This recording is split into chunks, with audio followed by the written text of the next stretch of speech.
Good afternoon.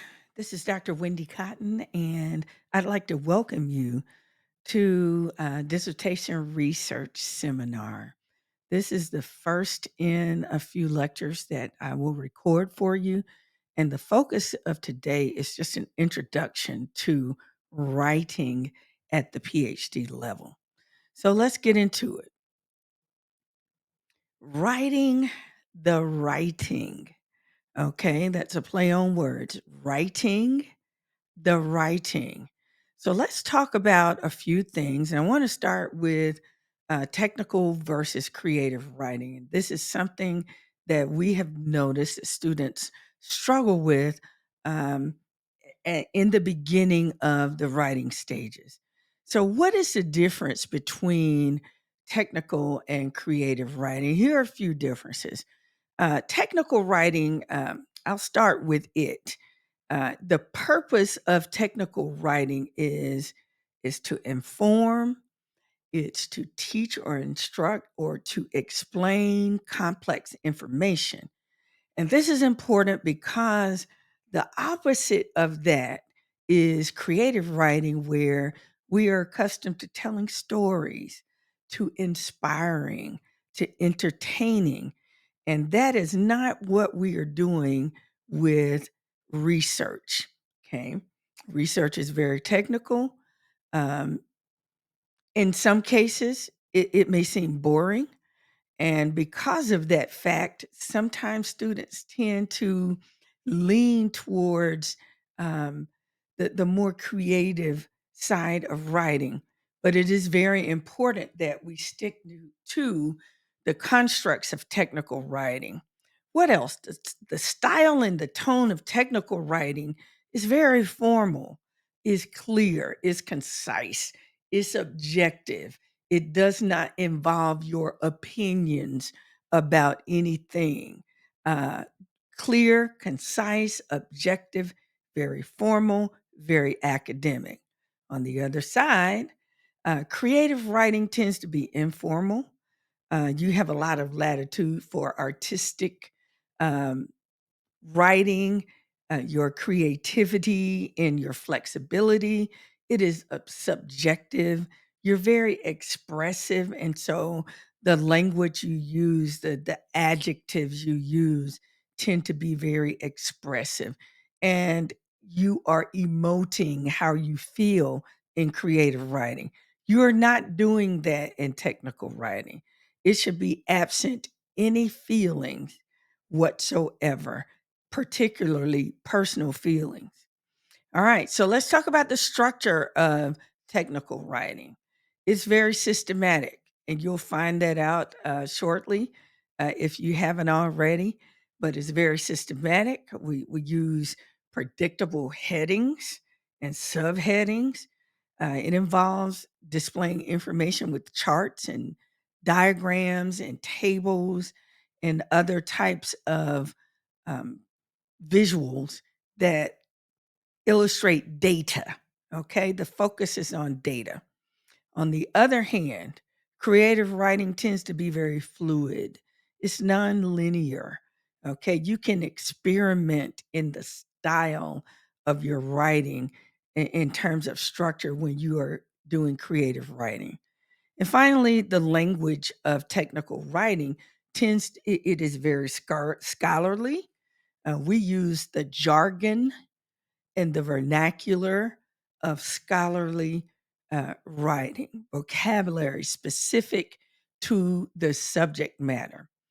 On the other hand, creative writing tends to be literary, okay? Uh, we tend to use very vivid imagery, figurative language, colloquial language, casual, emotional. And every time we see this in your dissertation, that will be a point of feedback where we redirect you to stick to scholarly writing. All right, let's move along. So let's talk about the dissertation Bible, okay? The dissertation Bible is simply for us at Hampton University in the Department of Education. The APA manual, 7th edition, at the time of this recording, is the most recent APA manual, and it is your dissertation Bible. You will use it to understand how you are to cite sources in text, as well as references, or at the end of a sentence. And so that is your guide. Now, I am going to point out a little later in this lecture where the department differs a little bit. The department expectations will differ a little bit from what may be permissible in the APA manual. But for the most part, that is your dissertation Bible, and you will use it to guide your styles and citing your sources. Speaking of citing, this is very important. Okay. When you are writing a technical document, particularly one of research, your job is to report what scholarly literature has already said about this existing problem in education.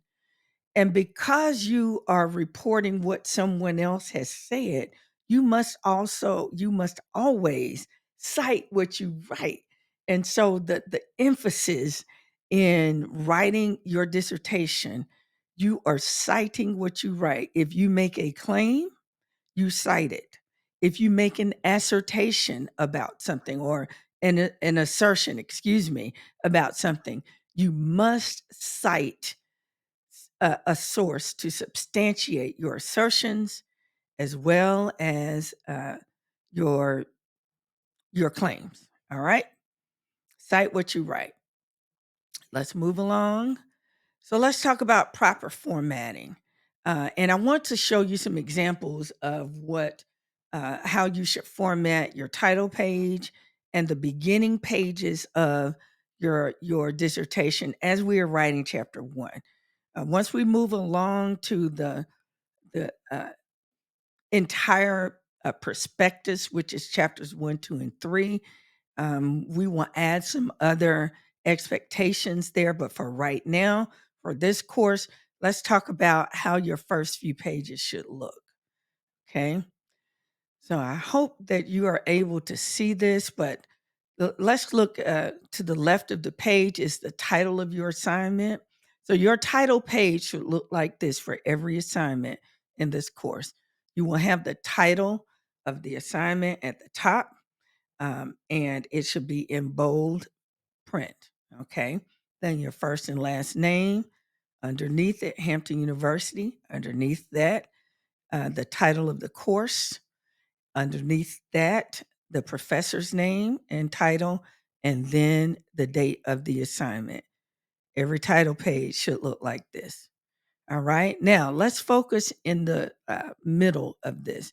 So the very first page of your writing, the actual content for chapter 1, it should look exactly like this. Chapter 1 will be centered, and it will be in all caps, and it will be bold.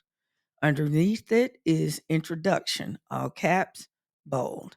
And then you will add a space and start, indent and start your first sentence, to start your paragraph, the introduction to your study.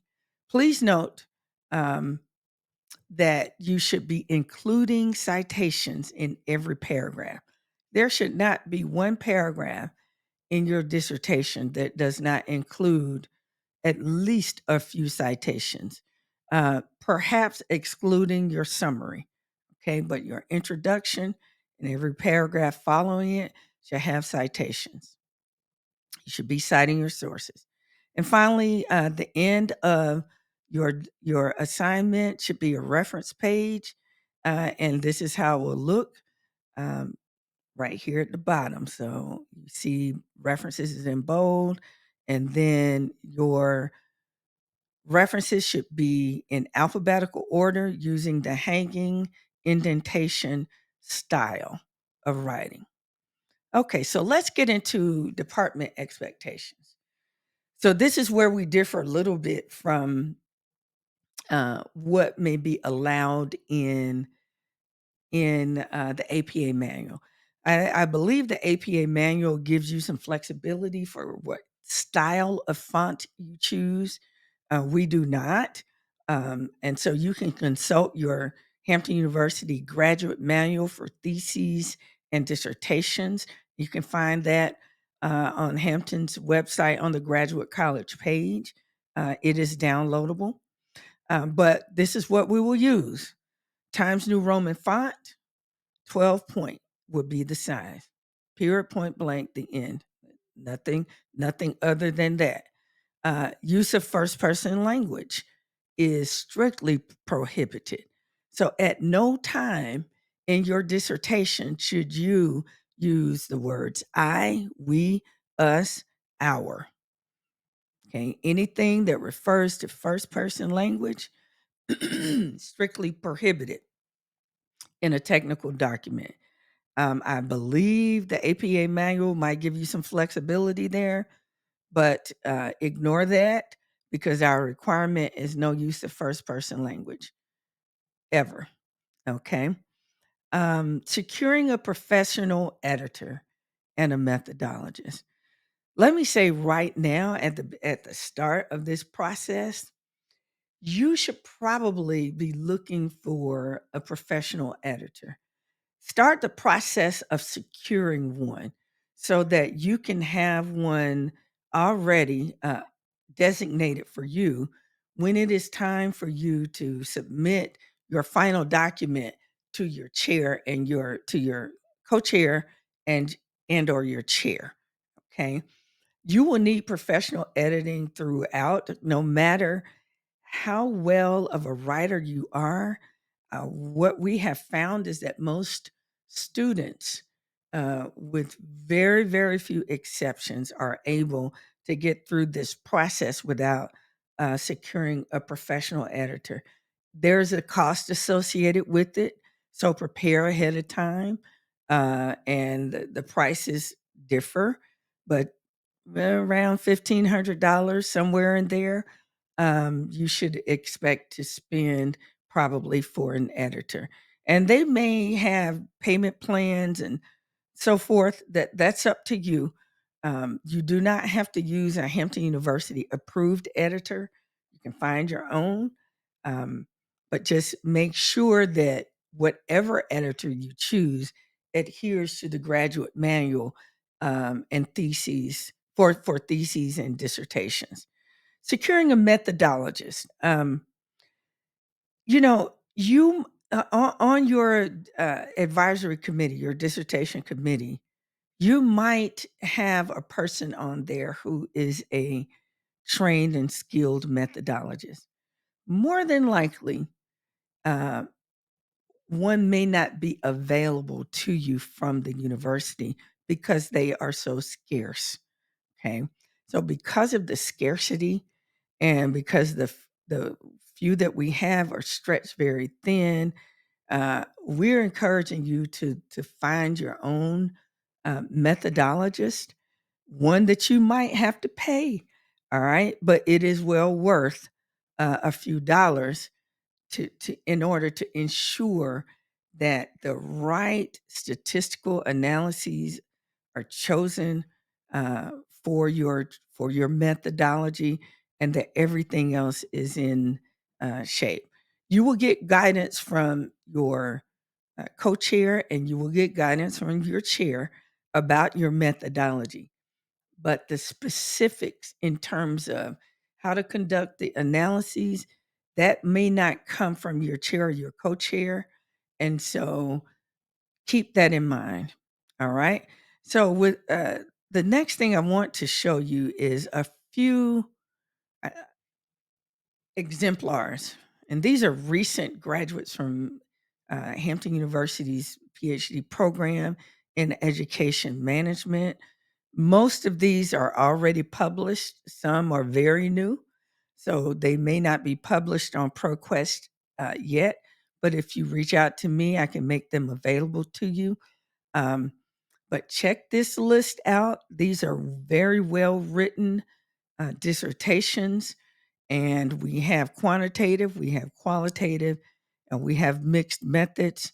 Under mixed methods for Lashana Glenn Hall, I don't remember if hers ended up being mixed methods or not, um, but it is extremely well written. So please check out these exemplars.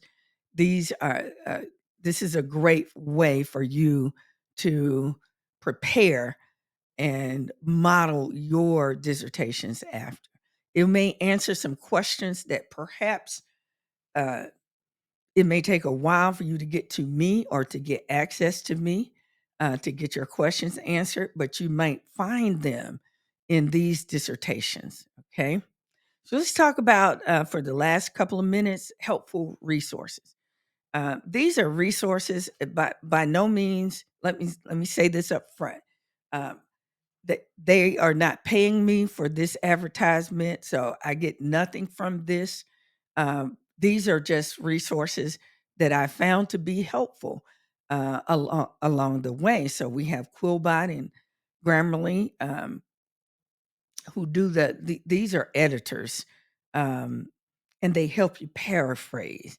And what you will find is that as you are writing, and I give you feedback, you may say, I may say, you know what, this needs to be rephrased, make it more clear, make it more concise. It needs to sound more scholarly.